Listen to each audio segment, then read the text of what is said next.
It's another long poem. Long anachronism, number 2,931. I almost feel exhausted starting it. Not really, of course not. But this is about when I started really writing longer pieces, I think. And this is posted Saturday, November 23rd, 2019. This one's called Losing the Most Important Page of a Speech and Giving It as If Your Life Depended on It. A poem titled it, of which I have no recollection whatsoever. Let's see if I remember the poem. Alligators and pythons who get along quite well, it turns out. They are a sight for sore eyes as the sweet corn is ground into September. In the tropics, yes, here I am, like all of those who came before me, the peyote poets. At least until the first of the Arabian horses, and oh, such an infinite trail of these succulent miniature creatures. Trots upon my sunburned lips. How long? The sun? And on to the inside of my jowl.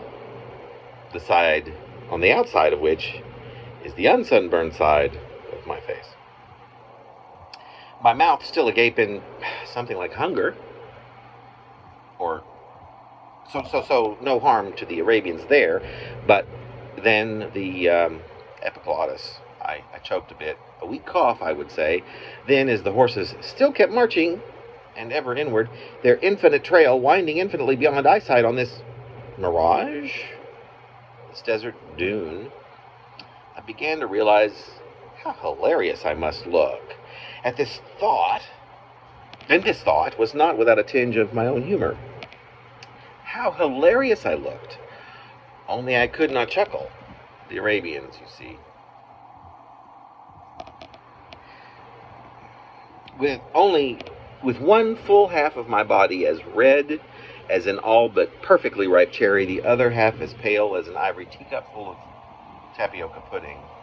Later the next day, by the time the entire entourage of Arabians had ever so elegantly marched into my half-burnt mouth, down my throat, and somehow began to, surely with some grace, swim in the horrifyingly squalid juices that dared remained in my stomach. Juices that were flowing freely again. I could feel the energy that I had once known so long ago, as when as a child it truly must have been returned. It starts at first, but then it was my manhood again, and later no small amount of puberty, which, as it turns out, were my less awkward years. Anyway, the juices were flowing again, and my eyes, my lacrimal glands were most definitely, yes, they were leaking and soon even flowing like rivulets on either side of my snotted nose, and I desperately had to pee. Should I do it with the Arabians in me, I wondered aloud? Always aloud, this incessant voice that is my very own. Or, more at, should I do it for the Arabians? And this I thought silently as I began to rise, and without a hint of a limp or a stumble upon wave after wave of sand, I began to make my way to what had become of my house, which I had built with future all of those years, ago, upon a rock. In truth, I surmised, as I had for what seemed like eons, this future that had all but disappeared was perhaps like this so-called future, always non-existent, yet spread right there in front of me, as if on the tastiest egg, with the largest circumference that would lean out the edges of all sides of the square pillows of toast. And then I wondered what Gary would think about all of this. The dunes, the burns, the banished furniture, the banished future, and the Arabians. I knew precisely that it'd be hard-on-sleeve giddy with the curiosity that always was life to him, taken so young, that shit-eating grin, that unnecessary yet omnipresent, I don't care. I know I'm having fun. Now, attitude that never left him, even until the end. Not a suicide, but I often contort my face in honor of that grin, which does not feel so good when it is as half-burnt as it is at present. And as my mind wandered on, I say as it was at present, and then I shoot into the past tense. And as my mind wandered on in its odd but logical way, I wondered, this time aloud again, what would my father have thought? To relieve myself of the tension, I actually said dad instead of father, but for a moment I got just a bit caught up in the retelling, which means I must still be here, somewhere. What would dad's presence have to offer?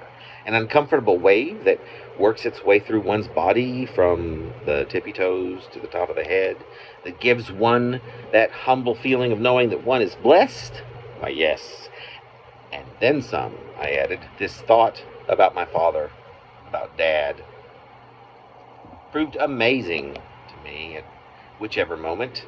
And as I stand here before you, my scalp is tingling, because among so many other profundities that one thinks or sometimes just dreams up while stranded in the middle of a desert's mirage of an oasis, in that paradise, I realized that my father, the cop, the mailman, the house painter, the cattle rancher, the fence pole digger, the artificial inseminator, back to the cows, as it were, it was a thing in that era.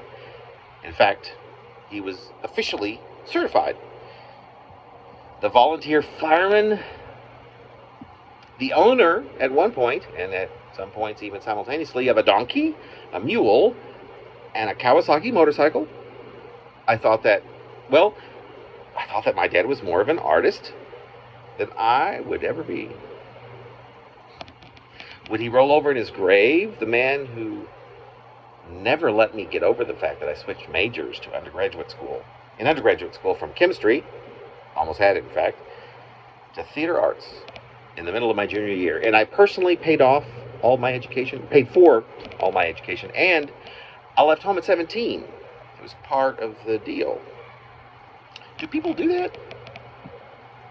Roll over in their individual graves? Or wherever the remains of their bodies that lie, some in ashes spread here and there, some in bits and pieces in places too numerous to imagine, others, of course, in literal graves, I suppose. I am a success at imagining. It is one thing I do. I do not know if I'm an expert. It is not something for which I had an apprenticeship. I do not hold regular conversations with others who might be better or worse at it than I am. I do not hold regular conversations at all. And so, I decide to enjoy this feeling of cockiness about imagination, which is when Larry shows up. Is punishment the greatest allure of words? I wonder aloud. Impediment, integument, impertinent. The road to redemption is long and arduous, is wild and fun, is up and down, heaven and hell.